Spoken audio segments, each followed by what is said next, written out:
सुप्रभात प्यारे बच्चों। हम सब ने 10वें वीडियो में कक्षा 12 कलावर विषय हिंदी के काव्यखंड का द्वितीय पाठ जगन्नाथ दास रत्नाकर द्वारा रचित उद्धव शतक से अवतरित उद्धव प्रसंग के 6वें 7वें तक पद का अध्ययन कर लिया था। अब हम सब उसके आगे के पदों का संदर्भ सहित व्याख्या करेंगे। प्रस्तुत काव्य है धाई जित तित तय विदाई हेत उद्धव की, गोपी भरी आरती संभारती न सासुरी, कहे रत्नाकर मयूर पक्ष को लिए, को गंज अंजलि उमा है प्रेम आसुरी, भाव भरी को लिए रुचिर सजाव दही, को मही मंजू दाबी दलकती पासुरी, पीत पट नंद जसुमती नवनीत नयो, कीरति कुमारी सुरबारी दई बासुरी। प्रस्तुत पंक्ति में जब उद्धव ब्रज से मथुरा वापस लौटने लगे, कहाँ से? ब्रज से मथुरा। ब्रज से मथुरा वापस लौटने लगे तो राधा, यशोदा, नंद और गोपियाँ श्री कृष्ण को देने के लिए विभिन्न उपहार लेकर आई। विभिन्न उपहार लेकर आई, इसी का वर्णन प्रस्तुत काव्य पंक्ति में किया गया है। कवि कहते हैं धाई जित तित, धाई का अर्थ दौड़ने लगी, जित तित इधर उधर, विदाई हेत विदाई के लिए, किसकी? उद्धव की। गोपी भरी आरती, गोपी अर्थ गोपियाँ, आरती का अर्थ है दुख। संभारती न सासुरी, सासुरी संभारती न अर्थात ठीक ढंग से सांस भी न ले पाना, ठीक ढंग से सांस भी न ले पाना। कि जब उद्धव ब्रज से जाने लगे तो गोपी भरी आरती, तो गोपियाँ अत्यंत व्याकुल हो उठी, दुखी हो गई। और विदाई है, उन्हें विदाई देने के लिए, उन्हें विदाई देने के लिए जित तित धाई इधर उधर दौड़ने लगी। जब उद्धव ब्रज से जाने लगे तब गोपियाँ अत्यंत भरी आरती, अत्यंत व्याकुल हो गईं, दुखी हो गई। और विदाई है, उन्हें विदाई देने के लिए जित तित इधर उधर धाई दौड़ने लगी। इधर उधर क्या करने लगी? दौड़ने लगी। संभारती न सासुरी, उस समय की दशा का वर्णन करते हुए कवि कहते हैं कि संभारती न सासुरी, उस समय भी इतना दुखी हो गई थी आरती, उस समय गोपियाँ इतनी दुखी हो गई थी कि संभारती न सासुरी, वे ठीक ढंग से सांस भी नहीं ले पा रही थी। उस समय और गोपियाँ इतनी दुखी हो उठी थी कि ठीक ढंग से सांस भी नहीं ले पा रही थी। क्या नहीं ले पा रही थी? सांस भी नहीं ले पा रही थी। कहे रत्नाकर जी कहते हैं कि श्री कृष्ण को उपहार के रूप में देने के लिए, किसको देने के लिए? श्री कृष्ण को उपहार के रूप में देने के लिए मयूर पक्ष को लिए, कोई गोपी मयूर पक्ष मोर की पंख लेकर आई। कोई गोपी श्री कृष्ण को उपहार देने के लिए मोर की पंख लेकर आई, तो को गुंज अंजलि, तो कोई गोपिका, गुंज अंजलि का अर्थ है घुंघची की माला। किसकी माला? घुंघची की माला। तो कोई घुंघची की माला लेकर आई। उमाहे प्रेम आसुरी, उमाहे का अर्थ है उमड़ाती हुई, प्रेम आसुरी प्रेम की आंसू।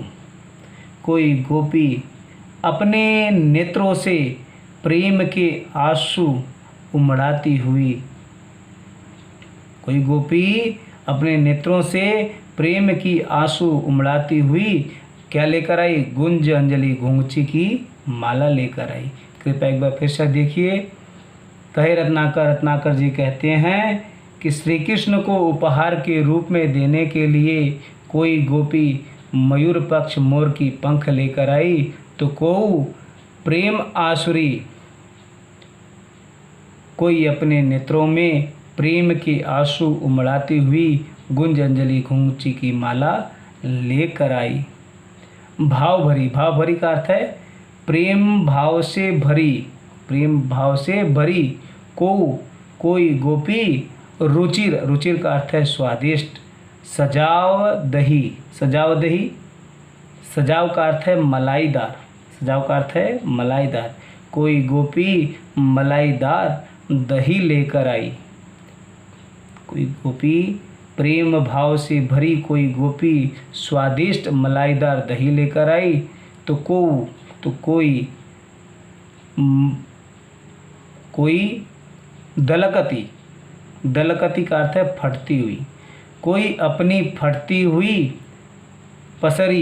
पासुरी पसलियों को दबाए क्या लेकर आई? मट्ठा लेकर आई। क्या लेकर आई? मट्ठा लेकर आई। मट्ठा का अर्थ यहाँ पर है मही का अर्थ है मट्ठा।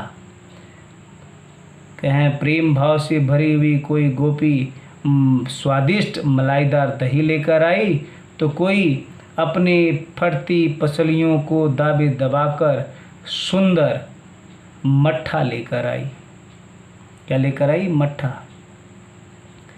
पीतपट नंद बाबा ने श्री कृष्ण के लिए पीतपट पीतांबर, तो जसुमती माता यशोदा ने नवनीत नयो ताजा मक्खन। नवनीत नयो अर्थात ताजा मक्खन। कीरति कुमारी का अर्थ यहाँ पर राधा ने सुरीले स्वर वाली बांसुरी लाकर दी। राधिका ने सुरीले स्वर वाली बांसुरी लाकर दी। तो प्रस्तुत पद में शीर्षक क्या है? तो शीर्षक है उद्धव प्रसंग। रचनाकार कौन है? जगन्नाथ दास रत्नाकर। इस पद में किस प्रसंग का चित्रण किया गया है? तो श्री कृष्ण के प्रेम में विह्वल और उद्धव की विदाई से दुखी ब्रजवासियों की दशा का सजीव चित्रण हुआ है। वही पहले की तरह इसमें भाषा ब्रज भाषा, रस वियोग श्रृंगार, छंद मनहरण, सवैया छंद का प्रयोग हुआ है। प्रस्तुत काव्य है प्रेम मद छाके पग परत कहाँ के कहाँ, ठाके अंग नैननी शिथिलता सुहाई है।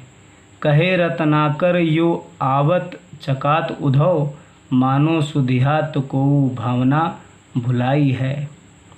धरा पै ना उदार अति आदर शव, सारत बहोलिनी जो आंसू अधिकाई है। एक कर राजे नवनीत जसुदा कौ दियो, एक कर बंसी बर राधिका पठाई है। तो प्रस्तुत पंक्तियों में प्रेमाधिक्य के कारण उद्धव की हुई विचित्र दशा का वर्णन हुआ है। एक बार ध्यान से और सुन लीजिए कि प्रस्तुत पंक्तियों में प्रेमाधिक्य के कारण उद्धव की हुई विचित्र दशा का वर्णन है।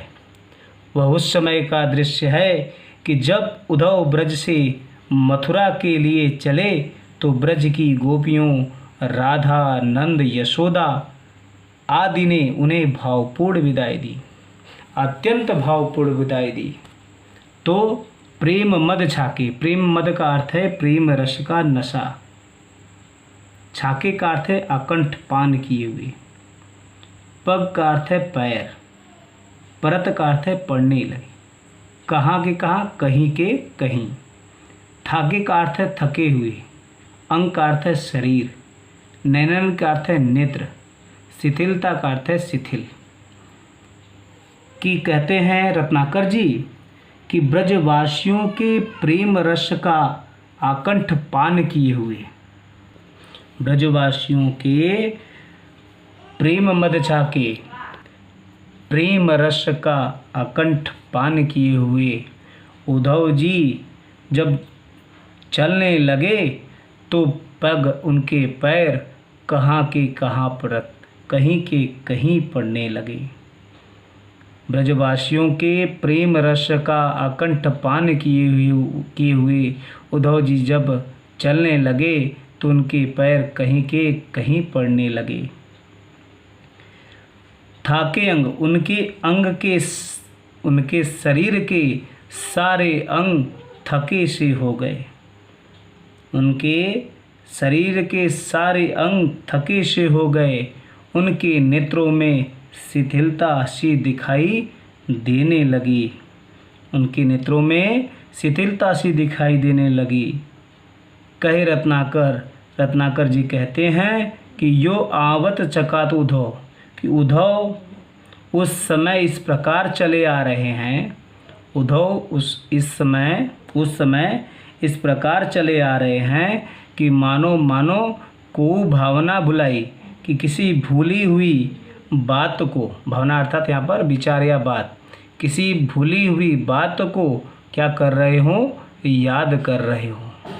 रत्नाकर जी कहते हैं कि उद्धव जी उस समय इस प्रकार चले आ रहे हैं कि मानो कोई भूली हुई बात को वह क्या कर रहे हो, याद कर रहे हो।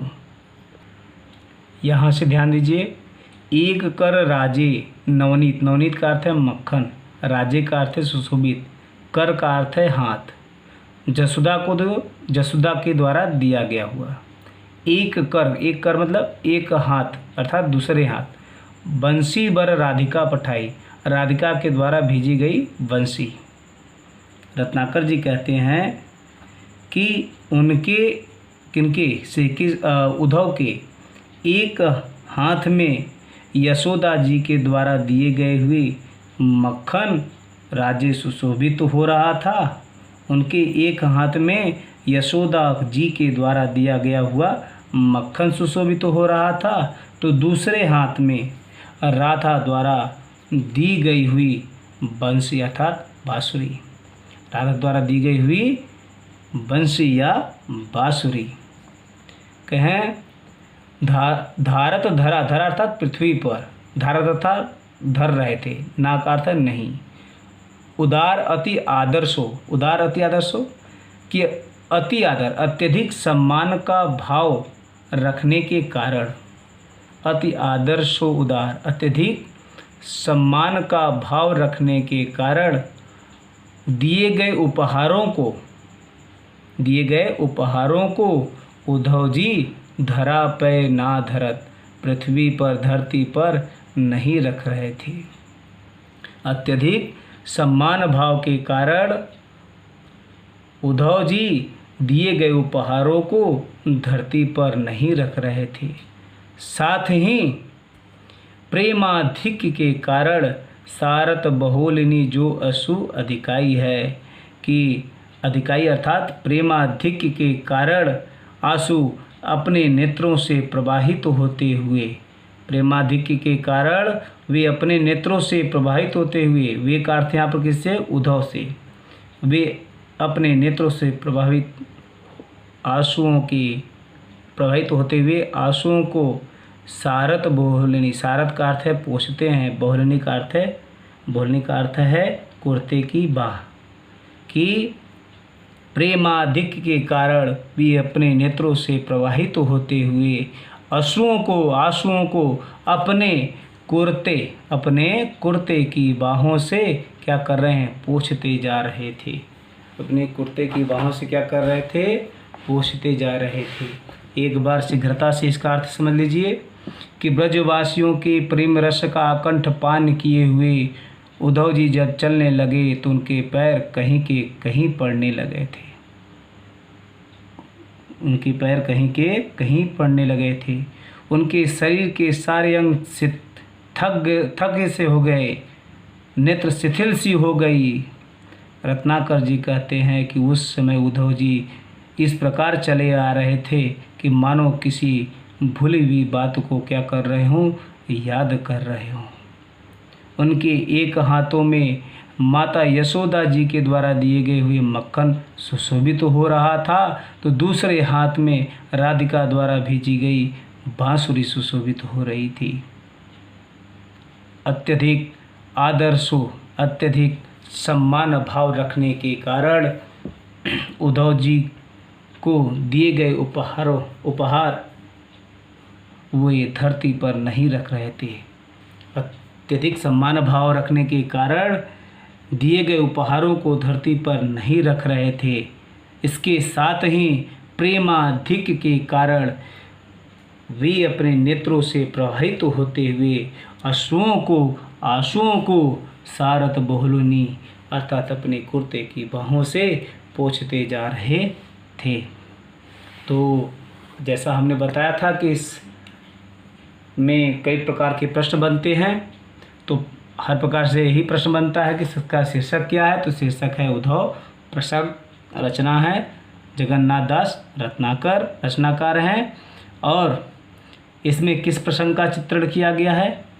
तो प्रश्न का उत्तर है कि ब्रजवासियों की प्रेमपूर्ण विदाई से भाव विह्वल उद्धव की विचित्र दशा का अत्यंत मार्मिक चित्रण हुआ है तथा इसमें भाषा ब्रज भाषा है। रस शांत रस, अलंकार, रूपक, अनुप्रास, प्रेक्षा, छंद, मनहरण, स्वैया छंद का प्रयोग हुआ है।